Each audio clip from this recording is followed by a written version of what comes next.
கொடைக்கானல் அருகே கோயில் நிலத்தை ஆக்கிரமித்து வேலி அமைத்ததை கண்டித்து பழங்குடி மக்கள் சாலை மறியல் போராட்டத்தில் ஈடுபட்டனர்.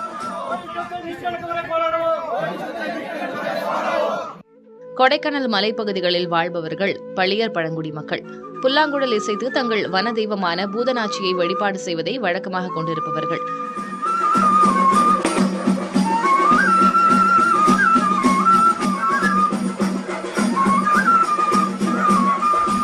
இந்நிலையில் வனதேவதை கோயில் அமைந்திருக்கும் தேன்கொட்டி அருவி பாதையை சில ஆக்கிரமிப்பாளர்கள் வேலி போட்டு தடுத்து அராஜகம் செய்வதாக குற்றச்சாட்டு எழுந்துள்ளது.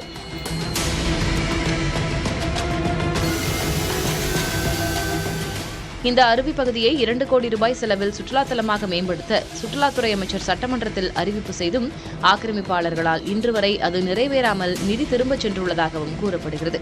இதனால் ஆத்திரமடைந்த மாட்டுப்பட்டி கிராம மக்கள் அரசு பேருந்தை சிறைபிடித்து சாலை மறியலில் ஈடுபட்டனர். ஏற்கனவே பாத்தீங்கன்னா கூட அந்த ஏரியா சுற்றுலா தலமா ஆக்குங்கன்னு சொல்லி புதிய தலைமுறை மூலமா கூட நாங்களாம் சொல்லி நியூஸ்லாம் வந்துச்சு. இப்ப இது புதுசா ஆக்கிரமம் பண்ணி அவங்க இது பண்ணிக்கிட்டு இருக்காங்க.